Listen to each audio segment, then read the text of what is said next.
Rise of the Underground. Beneath the ruins of a dying world, a new battle was brewing. The resistance had been broken, but not defeated. In the darkness below, where the enemy's eyes couldn't reach, a new kind of war was about to begin. The earth trembled as distant explosions shook the tunnels. Dust rained from the ceiling. Captain Ilias Kane wiped blood from his face and turned to his remaining fighters. "They think we're finished," he said, voice steady. "Let's prove them wrong." After the betrayal that nearly destroyed them, the resistance had gone underground, literally. Beneath the shattered remains of civilization, a hidden network of tunnels stretched for miles. Old subways, forgotten bunkers, abandoned sewers. This was their new home. "It's not much," Riley said, adjusting a dim lantern, "but it's ours." Kane surveyed the makeshift camp. Wounded soldiers lay against cold walls, their faces pale with exhaustion. Engineers worked on salvaged weapons, while scouts studied stolen enemy data. They had lost their headquarters, their supplies, and half their fighters. But they were still alive. "We rebuild from here," Kane said. "No more mistakes, no more spies. We strike hard, we strike smart, and we don't stop until we take back our world." The underground network was vast, but not limitless. Kane sent scouts deeper, looking for better shelter. Food and medicine were running low. Morale was fragile. Hours later, one of the scouts, Marcus, returned, his face pale. "Captain, we found something, but you're not going to like it." He led Kane and Riley down a tunnel barely wide enough for two people.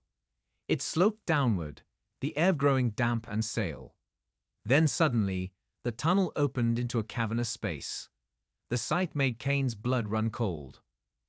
Hundreds of bodies, civilians, resistance fighters, slaughtered. The remains were fresh. "They found this place before us," Riley whispered, gripping her rifle. Kane clenched his jaw. "Then we make sure they don't find us next." Before they could rise, they had to understand what they were up against. Riley's intercepted transmissions spoke of something worse than the invaders' usual patrols. "They're hunting us," she whispered. "Not just with soldiers, with something new." Kane frowned. "Explain." Riley hesitated before pulling up a grainy image on her data pad. It showed a towering mechanical beast, twice the size of a human, its body covered in razor-sharp plating. Its eyes glowed a sickening blue. "The Reapers," she said. "The enemy's new enforcers. Designed to track us down, flush us out, and kill anything in their path." Silence filled the tunnel. Then Monroe, ever the realist, grunted. "Well, that's just fantastic." Riley looked up. "It gets worse. They don't just kill, they assimilate. Any tech, any organic material, absorbed. They're learning, adapting." Kane clenched his fists. "Then we hit them first, find their weak points, before they find us." The resistance had no time to plan. The first Reaper found them before dawn. The moment it breached the tunnel, all hell broke loose. Its mechanical shriek echoed off the walls as it charged, plasma cannons firing. Kane barely had time to shout a warning before the tunnel exploded in light and sound. The resistance scrambled for cover, weapons rattling as they fired back. "Aim for the joints," Kane yelled. "Bring it down." Bullets sparked uselessly off the Reaper's armor. Then Riley, crouched behind a broken pillar, spotted something. The vents, on its back. Kane didn't hesitate. He grabbed a grenade, yanked the pin, and launched it. The explosion tore through the Reaper's exposed vents, sending it crashing to the ground. Smoke filled the tunnel. The resistance had won, but only barely. And the enemy now knew exactly where they were. "We have to move," Monroe said, wrapping a bloody bandage around his arm. "If one found us, more will come." Kane nodded. Staying meant death. The resistance packed quickly, gathering what little they had left. They moved deeper underground, into tunnels untouched by time. As they walked, Riley whispered. What if there's no end to this? What if we can't win? Kane's jaw tightened. Then we fight anyway. Because giving up isn't an option. The resistance moved in silence, the weight of wall pressing on them. The deeper they went, the colder it became. And somewhere, in the darkness ahead, something watched them. The underground had its own secrets, and not all of them were friendly. Hours of walking led them to a massive underground chamber, unlike anything they had seen before. Towering stone structures, remnants of an ancient civilization, stood covered in bioluminescent fungi. Rivers of glowing water flowed beneath stone bridges. Monroe whistled. What the hell is this place? Riley stepped forward, running her fingers over the carvings on the walls. This isn't just a cave. This was a city. A civilization that lived underground long before us. Then Kane saw it. Movement in the shadows. Weapons were drawn. Shapes emerged from the darkness. Not reapers. Not enemy soldiers. Humans. Survivors. A woman, tall and battle-worn, stepped forward. You're not the first to seek refuge down here. And if you want to live, you'll follow us now. Kane studied her. Who are you? She smirked. The real resistance. The Battle of New York. The sky was burning. Towers of smoke rose over the shattered skyline of New York City. Explosions ripped through the streets, sending shockwaves that shattered windows and tossed vehicles like toys. The battle had begun, and the fate of humanity hung by a thread. Captain Elias Kane gritted his teeth as he sprinted across a rubble-strewn avenue, plasma fire scorching the air around him. Move! Move! He barked at his squad. The resistance had one chance to strike back, and they weren't going to waste it. The invasion had devastated the world, but New York was still standing, barely. The enemy had turned it into a battlefield, deploying massive war machines and legions of biomechanical soldiers. Once a city of millions, it was now a war zone littered with the wreckage of civilization. Kane crouched behind a toppled bus, his heart pounding. His team, Riley, Monroe, and a handful of survivors, were pinned down by enemy fire. A towering alien walker, its metal legs crushing abandoned cars beneath them, loomed in the distance. Its cannons swiveled, searching. We have to take that thing down, Riley hissed, reloading her rifle. Or we're dead. Kane nodded. We hit it fast. Weak points at the joints. Grenades first, then heavy fire. Monroe scowled. You mean rush a 20-foot war machine with nothing but small arms? Great plan, Captain. Kane smirked. You got a better one. No one did. They moved in, darting between cover as the walker fired. Plasma bolts tore through the street, turning concrete to molten slag. The resistance fighters spread out, flanking the machine. Monroe launched the first grenade, a direct hit to its rear leg. The explosion staggered the walker, and Kane seized the moment. Now, he roared. Bullets and rockets slammed into the war machine, tearing through its armor. It let out a shriek, an unearthly sound that vibrated through the air. Then, with a deafening crash, it collapsed. For a brief moment, the resistance had won. Then the reinforcements arrived. A deafening roar filled the air as enemy dropships descended, unleashing a new wave of troops. Hundreds of them, heavily armed, merciless. Kane knew they couldn't hold their position. Fall back, into the subway, now. They ran. Down crumbling staircases, past abandoned turnstiles, into the dark tunnels beneath the city. The resistance had used the subway as a refuge before, but now even this sanctuary was compromised. The sound of pursuit echoed through the tunnels. The enemy wasn't just sending foot soldiers, they were deploying hunters. They're tracking us, Riley whispered. Thermals, bioscans, they know exactly where we are. Kane's mind raced. They needed a plan.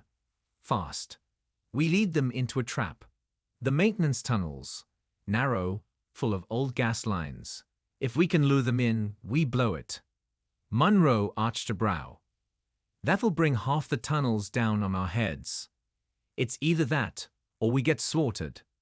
No one argued. They sprinted deeper into the tunnels, laying explosives along the way. The enemy was closing in, glowing eyes visible in the darkness, their metallic bodies moving unnaturally fast. Now, Kane shouted.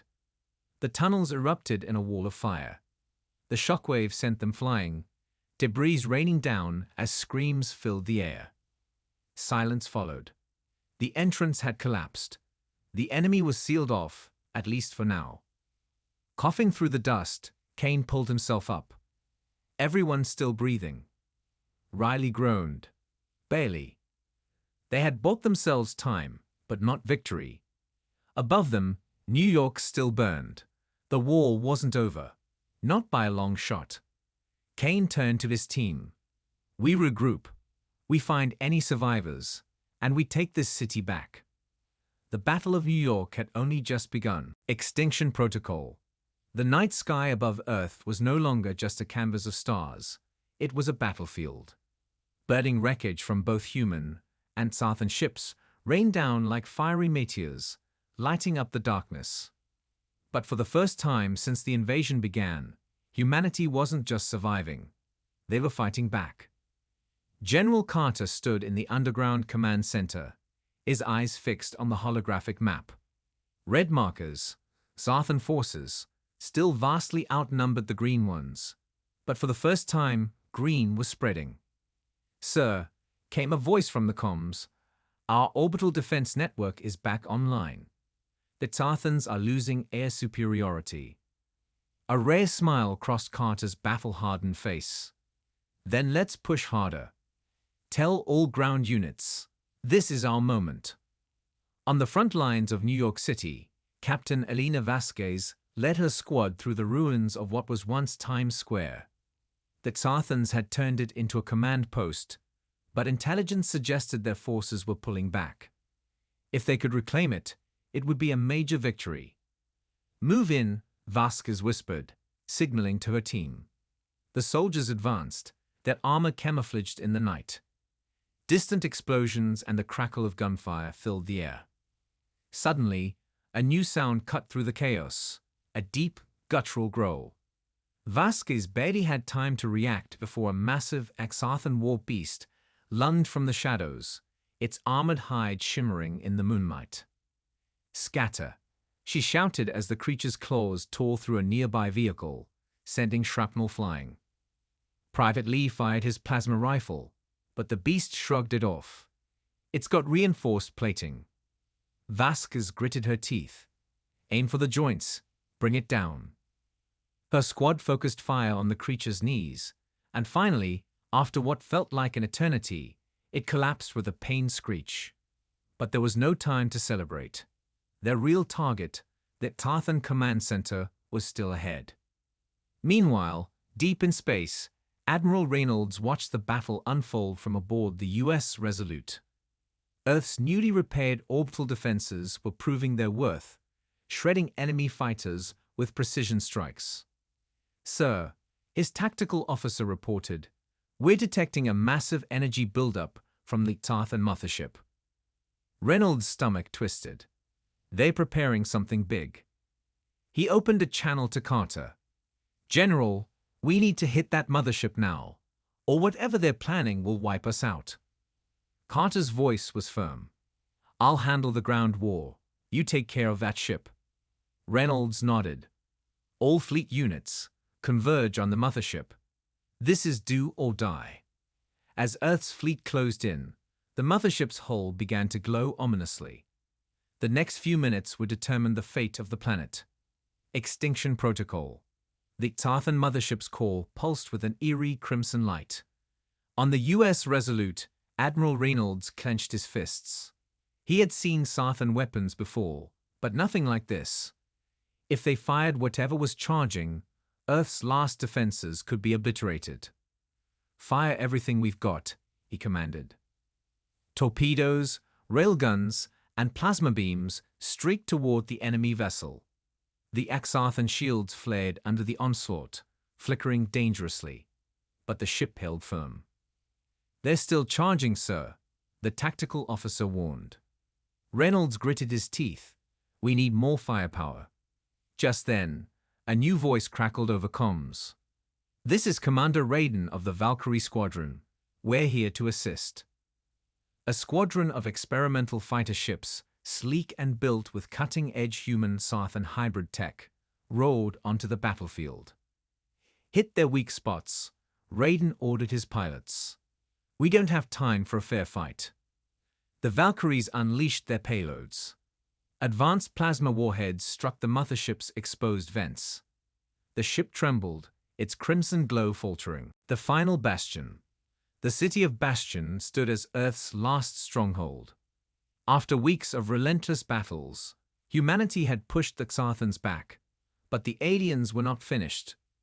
Their forces gathered outside the ruined city, preparing for one final assault. If Bastion fell, Earth would have no more defenses left. General Carter stood on the command tower, his uniform covered in dust and blood. The holographic display showed red markers swarming around Bastion's perimeter. They were outnumbered 10-1. "Status report," Carter barked. "Sir, the eastern barricade is holding, but barely," Lieutenant Harper replied. "We've lost contact with Outpost 7. No survivors reported." Carter clenched his fists. He turned to the comms officer. "Send a message to all remaining units. This is our last stand. Hold the line at any cost." On the battlefield, Captain Elena Vasquez and her squad crouched behind a crumbling building, plasma rifles ready. The ground trembled as the Xarthans advanced, their towering war machines cutting through the wreckage. "We can't let them break through," Vasquez shouted. Her squad opened fire. Plasma rounds sizzled through the air, striking enemy soldiers. A Xarthan brute charged forward, its thick armor absorbing the hits. Vasquez grabbed a grenade, pulled the pin, and tossed it under the alien's feet. The explosion sent it crashing to the ground. Private Lee panted beside her. "We can't hold forever, Captain." "We don't need forever," Vasquez said. "We just need to last until reinforcements arrive." Above the city, the U.S. Resolute hovered, its weapon systems locked onto the enemy. Admiral Reynolds stood on the bridge, watching the chaos below. The Xarthans were throwing everything they had at Bastion. "Sir, long-range scanners are picking up something," the tactical officer reported. "A massive energy spike from the enemy flagship." Reynolds' face hardened. "They're preparing a planet killer." The Xarthans had one final weapon, an orbital cannon capable of wiping out entire cities.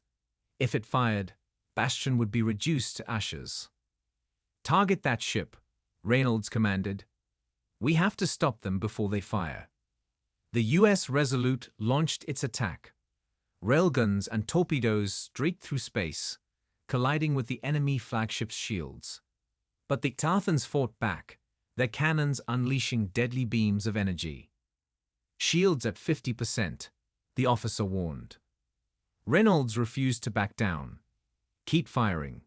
We don't have a choice." On the ground, the battle grew desperate.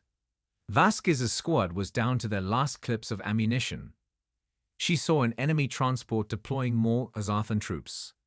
If they didn't stop the reinforcements, they were finished. "We need an airstrike on that transport," she shouted into her radio. A moment later, a deafening roar filled the sky as human gunships swooped in. Missiles struck the transport, engulfing it in flames. The surviving Xarthans howled in rage, but their numbers were thinning. In the distance, a massive explosion rocked the heavens. The Xarthan flagship had been destroyed. The enemy forces hesitated, their morale shattered. "This is our chance." Carter's voice boomed over the comms. "All units, charge." With renewed strength, humanity's defenders surged forward. The Xarthans, leaderless and broken, began to retreat. One by one, their war machines fell. The battle for Bastion was over. As dawn broke, The surviving soldiers stood amidst the ruins, exhausted but victorious. Vasquez leaned against a shattered wall, watching as the remaining Sarthans fled. Carter arrived, surveying the battlefield. "We did it," he said quietly. Reynolds' voice came over the comms. "The enemy fleet is in full retreat. Earth is safe, for now." Vasquez exhaled. The war wasn't over, but they had won this battle. Bastion still stood, and with it, humanity's hope. The alien warlord's gambit. Deep in the void of space, aboard the Sarthan Command dreadnought Vorak Thol, Supreme Warlord Korvek watched the battle reports with cold, reptilian eyes. Bastion had held. His forces had retreated. It was an unacceptable failure. Korvek flexed his clawed fingers, his black war armor gleaming under the dim red lights of the bridge. He turned to his strategist, Varzun. "We must break the humans before they rally. Prepare the next phase." Varzun bowed. "The Shadow Spear is ready, my lord. It will strike at the heart." Korvek bared his fangs in a wicked grin. "Then let them taste true despair." Back on Earth, General Carter stood in the war room of Bastion, studying the holographic map. Repairs were underway, but his gut told him the war wasn't over. Something didn't add up. The Sarthans didn't retreat unless they had another plan. Lieutenant Harper entered, holding a tablet. "Sir, we intercepted strange transmissions from the enemy fleet. Something big is coming." Carter narrowed his eyes. "Define big." Before Harper could answer, alarms blared. A massive shockwave rattled the base. A soldier ran in, panting. "Sir, the sky, it's burning." Carter rushed outside. Above Bastion, the air shimmered as a massive structure materialized. A Sarthan Doomcaster, a stealth opal platform, had decloaked. From its underbelly, dark metallic pods rained down, slamming into the city like meteors. The ground shook as the pods cracked open, unleashing towering Sarthan war beasts and elite shock troopers. "God help us," Carter muttered. "They dropped right into our city." Captain Vasquez and her squad scrambled as the streets erupted into chaos. One of the pods landed nearby, its armored shell splitting apart to reveal a monstrous Vlathan warlord, twice the size of a man, wielding a plasma axe. "Take it down," Vasquez ordered. Her squad opened fire, but the creature charged, shrugging off the bullets. It swung its axe, slicing through a soldier's armor like paper. Vasquez dodged, firing point blank into its chest. The creature rolled but kept advancing. "Fall back," she yelled. Lee pulled a high-explosive charge from his belt. "Let's see how it likes this." He tossed it under the warlord's feet. The explosion sent the beast crashing down, its armor cracked. Vasquez wasted no time, firing a rail shot through its skull. More pods crashed around them. The city was being overrun from the inside. Above the battle, aboard the U.S. Resolute, Admiral Reynolds issued rapid-fire orders. "Target that Doomcaster. If we don't take it down, Bastion is finished." The Resolute's cannons roared, but the Doomcaster had powerful shields. Every impact fizzled out harmlessly. The enemy ship returned fire, plasma beams ripping through Earth's defenses. "We need a way inside," Reynolds muttered. "Send a strike team. We'll take it down from within." Back in Bastion, Carter's voice came over Vasquez's comm. "Captain, I need your squad for a priority mission. We're going up there." Vasquez wiped blood from her brow. "Sir, with all due respect, getting onto that thing is suicide." "Maybe," Carter said. "But if we don't, we're already dead." Vasquez sighed. "All right, how do we get up there?"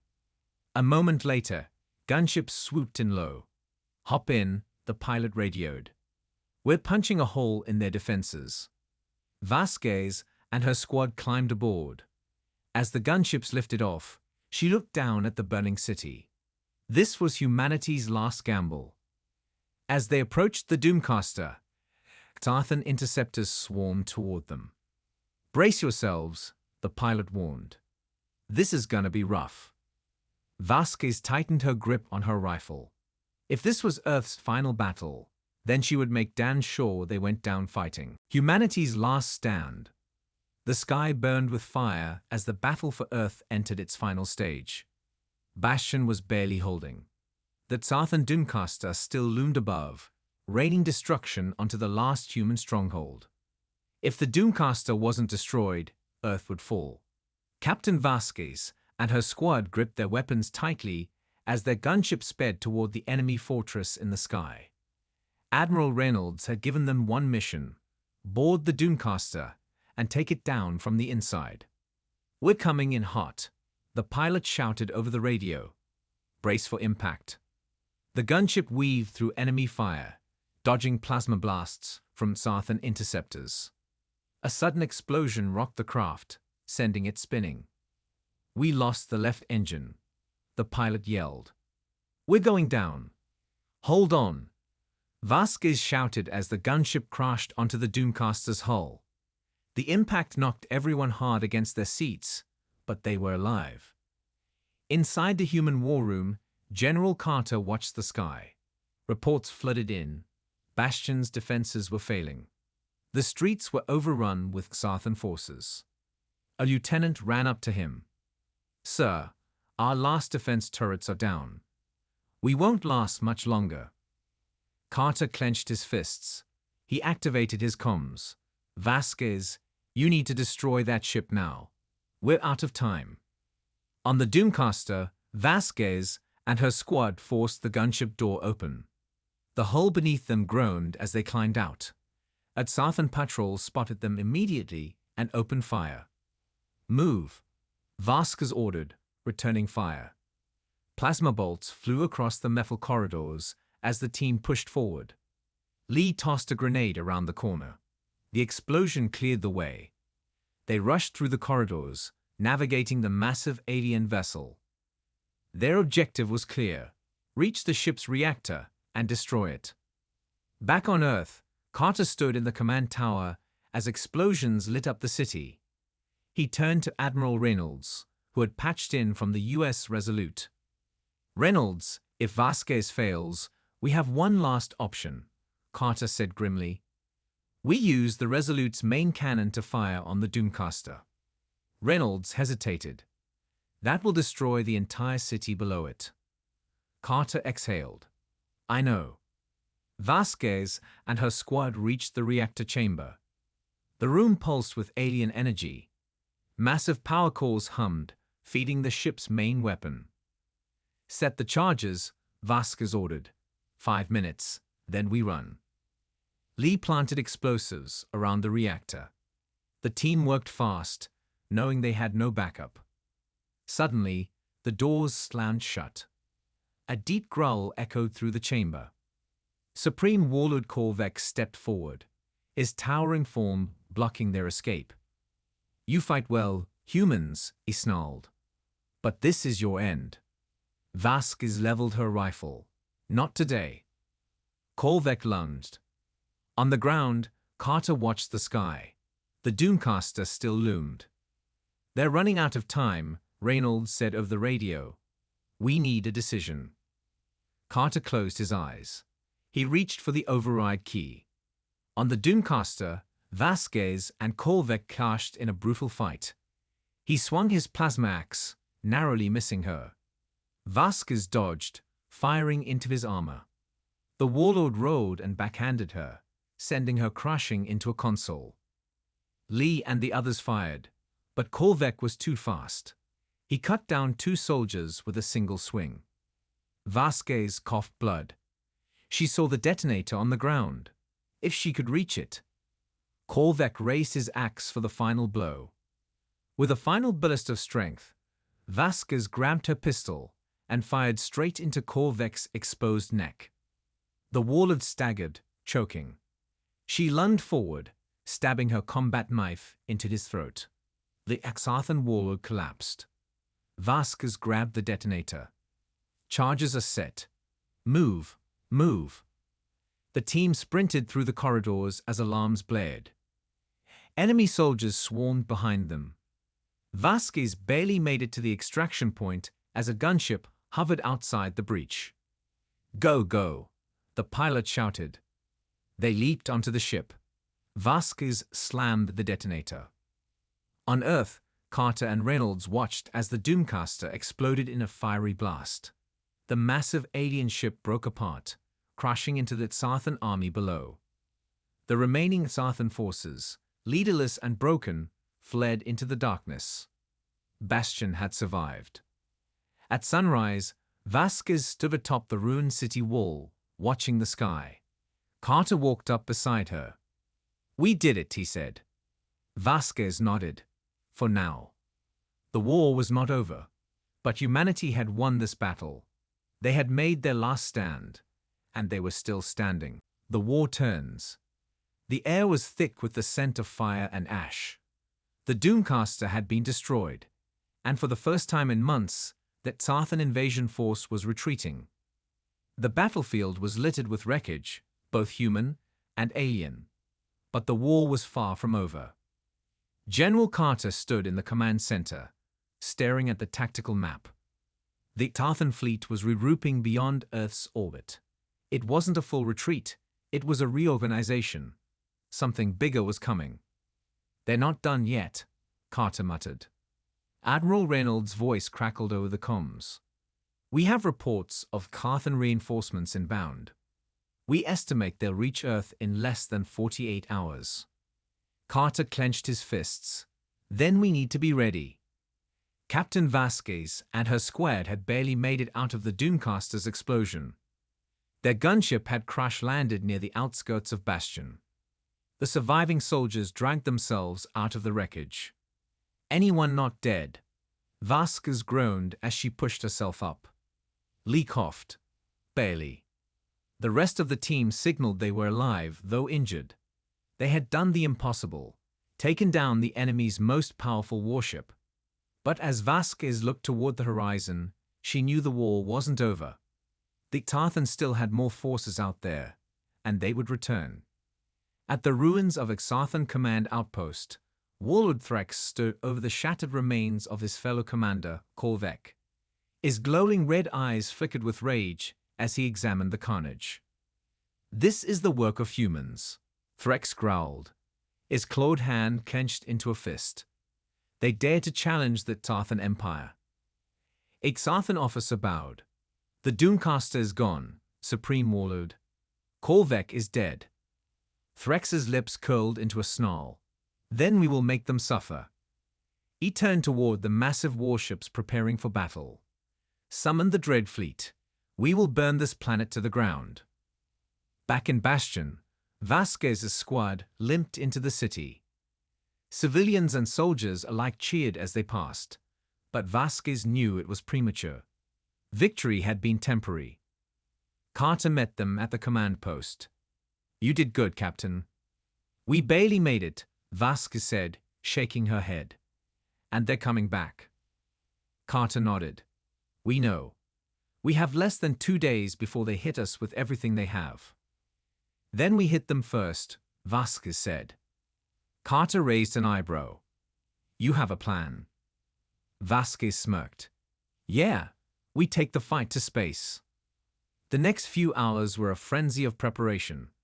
The remaining human fleet was being outfitted with every available weapon. Ground troops were being organized for planetary defense. Scientists worked around the clock to upgrade their missile systems. Admiral Reynolds called in every available ship. Earth's last fleet was a patchwork of battle-scarred cruisers, retrofitted freighters, and a handful of prototype destroyers. It wasn't much, but it was all they had. In the hangar, Vasquez's team suited up for their next mission. They weren't waiting for the Xarthan to strike. They were going to board their command ship before the battle even started. "Let's do this," Vasquez said, stepping onto the dropship. The bay doors closed behind them as they prepared for launch. Deep in space, the Xarthan Dread Fleet emerged from hyperspace.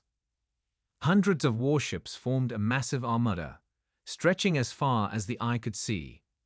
Warlord Threx stood on the bridge of his flagship, the Oblivion Fang. "Earth will burn," he growled. A Xarthan officer turned.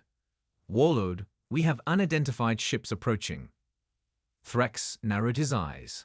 "Humans." The officer nodded. "They're attacking first." Threx let out a deep laugh. "Good, let them come."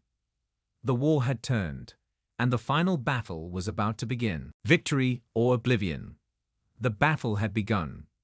From the darkness of space, Earth's last fleet surged forward. Dozens of human ships, battered but defiant, charged toward the massive Xarthan Dread Fleet. Explosions flared in the void as the first wave of missiles struck enemy warships. General Carter watched from the command center. On the holographic display, bright red markers, Xarthan ships, outnumbered the blue markers of the human fleet by 10 to 1. "Admiral Reynolds, status report," Carter said. Reynolds' voice came through the comms. "We've lost the Valiant and the Orion Spear. We're hitting them hard, but their numbers are overwhelming." Carter took a deep breath. "We hold the line." Aboard the Oblivion Fang, Warlord Threx watched the battle unfold. His soldiers were winning, but the humans were not breaking. "These creatures refused to surrender," Threx snarled. The Xarthan commander bowed. "They fight with desperation, Warlord, but they cannot hold much longer." Threx turned his gaze toward Earth. He could almost taste victory. "Prepare the planet burners. If we cannot rule this world, we will destroy it." Captain Vasquez and her squad moved swiftly through the corridors of the Xarthan flagship. Their mission was clear: disable the command systems and stop the fleet's final strike on Earth. "Keep moving," Vasquez whispered. They had infiltrated through the ship's docking bay. Now, they were deep inside enemy territory. A group of Xarthan guards turned a corner ahead. "Contact," Lee shouted. Gunfire erupted in the corridor. Plasma rounds sizzled through the air. Vasquez dropped low, firing precise shots into the enemy ranks. The Xarthan fell, but an alarm blared through the ship. "No more stealth," Vasquez muttered. "We need to move fast." Back in space, the battle raged on. The human fleet was being pushed back.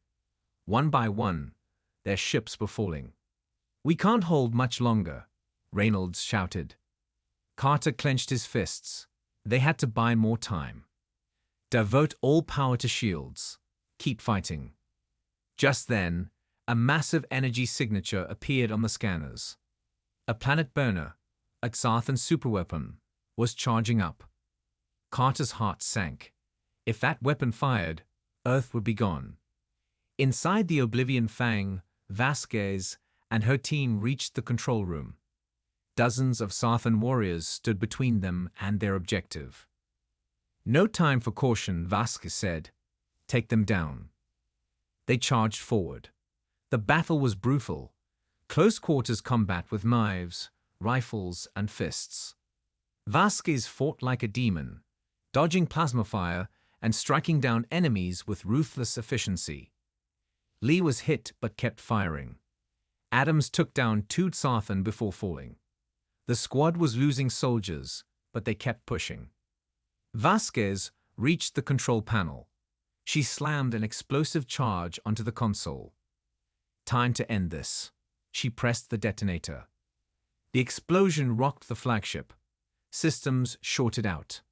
The Xarthan Dread Fleet lost all coordination.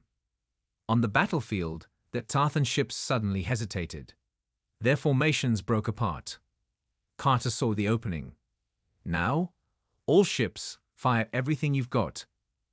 A wave of missiles and laser fire crashed into the enemy fleet. Without their command structure, the Xarthan were vulnerable. One by one, their warships exploded. Warlord Threx rode in fury. Impossible. The Oblivion Fang itself was spiraling out of control. Fires raged inside the bridge. Vasquez stood in the wreckage, breathing hard. "We did it." She grabbed a fallen Xarthan's communicator. "Carter, the fleet is breaking apart. finished the job. Minutes later, the last Tathan warship exploded. The skies were clear. Cheetahs erupted across Earth. The war was over. Carter slumped back in his chair, exhausted. Vasquez and her remaining squad members were retrieved from the enemy flagship just before it collapsed into fire. Humanity had won, but at a great cost. Vasquez looked at the ruined battlefield. So many lives lost, so much destruction. And yet, Earth still stood. "We survived," she whispered. Carter's voice came through her radio. "We did more than survive, Captain. We won." She took a deep breath and looked at the stars. Victory, at last.